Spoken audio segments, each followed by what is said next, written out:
What's up, YouTube? So in my last video I was doing a test on the Old Country Brazos here behind me with a heat deflector mod that I kind of put in. It's a upward facing kind of scoop style heat baffle. The idea I got from Mad Scientist Barbecue in one of his videos, and so I was just kind of wanting to see how that would work on this smoker and kind of what it did for temperatures through the cook chamber. So kind of fabricated this little piece of steel that slips in there and helps deflect the heat upwards. Did a biscuit test on there. Everything looked pretty good on there. Temperatures were nice and even, pretty much left to right. I would say the biggest benefit that I got, or that I would see from having that heat baffle in there, is that it definitely eliminates the hot spot that you would normally see on the side of the grate closer to your firebox. Because it just essentially pushes that heat straight up and over the grate, and so you don't have an area on your grate where you're worried about, burning your food or getting something super hot in that spot area. So even though the biscuit test looked good, none of the biscuits were burned, even the ones closest to the firebox. I was still curious about kind of what the airflow and the convective heat was going to look like with pieces of meat on there. From everything I've learned so far, I'm still pretty new at cooking with offsets, but your airflow and your convective heat kind of up and over the pieces of meat, whether it's brisket, pork butts, that's gonna be what helps render that fat down.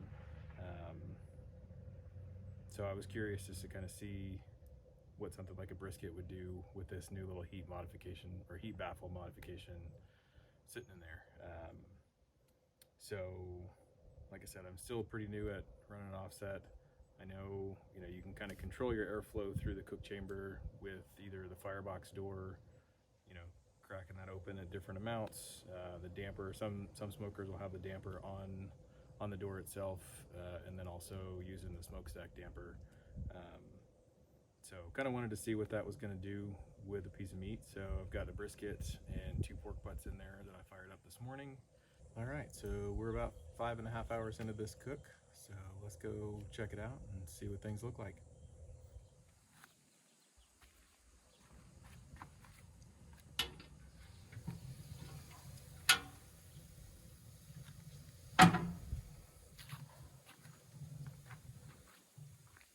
Okay, so let's get closer here.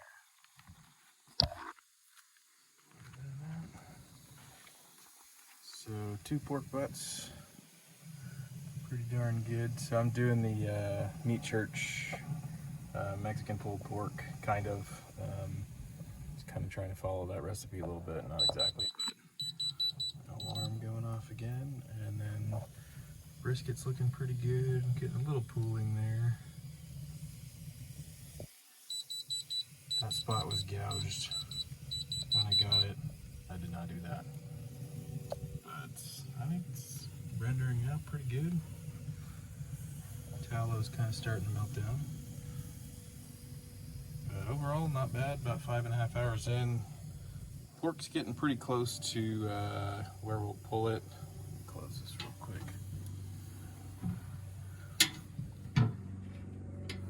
But per their recipe, you said to pull it about 170 and then put it in the little tin pans and kind of wrap it back up. So we're getting close to that.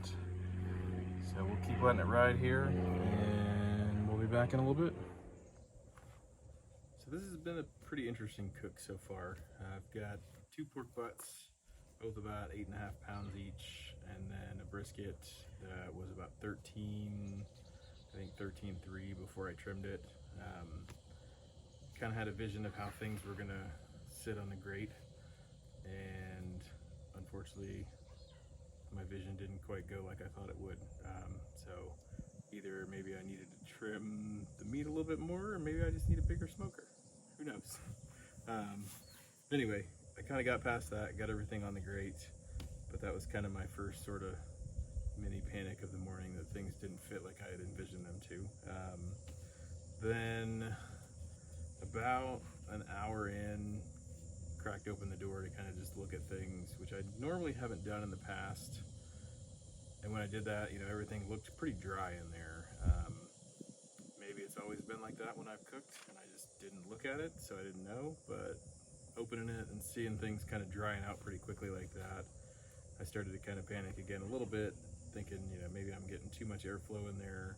So I threw a water pan in there, started kind of spritzing things down with some little apple cider and vinegar, just to try and keep it from getting worse.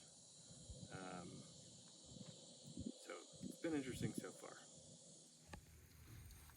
Kind of see where we're at here on things. Good old alarm going off again. So about 175 in the point. So I'll probably go ahead and turn off this alarm first. Probably gonna go ahead and do the old foil boat on that one. So I'll probably pull that off in a second here. Only at 150 there.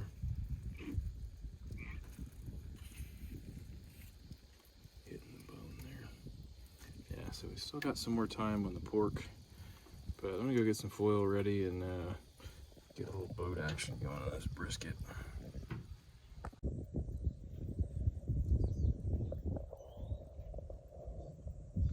All aboard the foil boat. All right, the meat's temping at about 200. Let's go ahead and look at it. We might take it off here.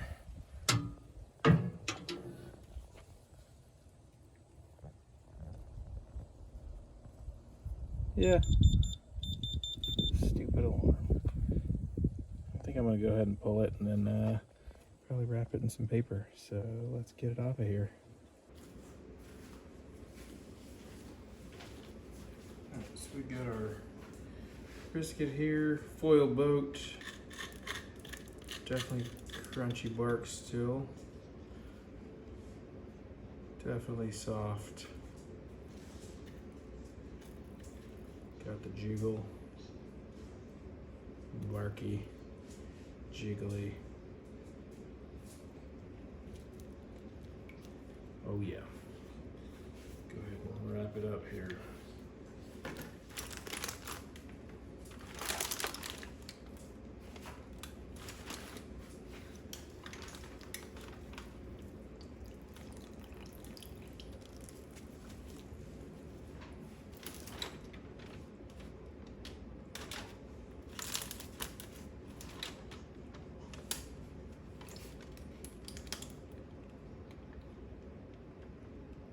Oh yeah.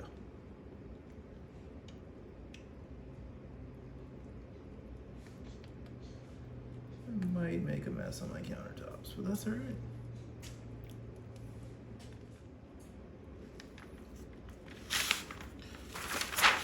Not put this in the right place.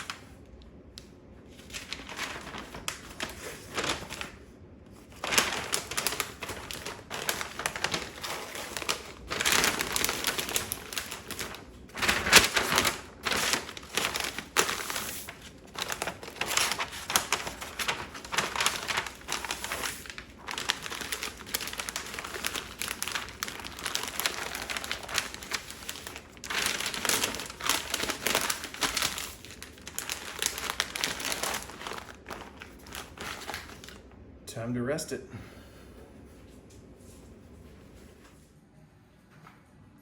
All right, so I pulled this thing around 1:30. It is 6 o'clock, so it's been resting about 5 hours or so now. So let's take a look.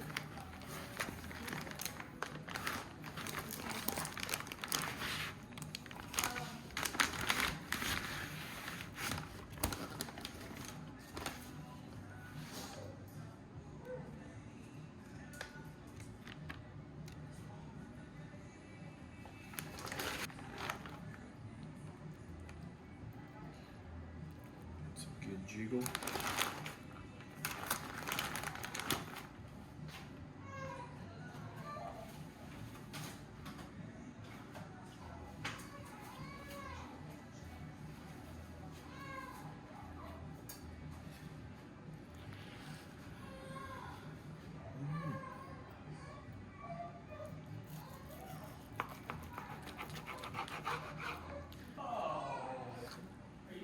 You're okay, dude.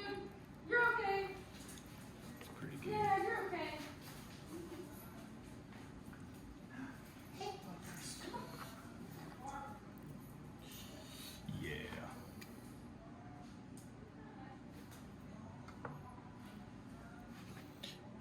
still fairly crispy, even though I wrapped it in paper from doing the foil boat.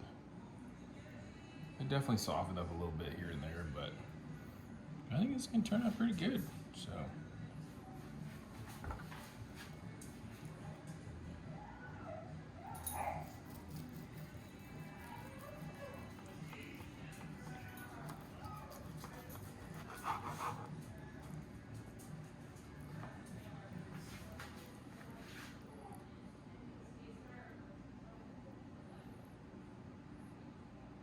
Good smoke ring, fat render looks pretty good.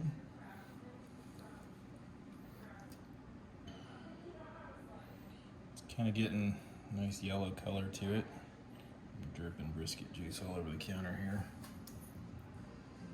But, all right, I like it. Good deal.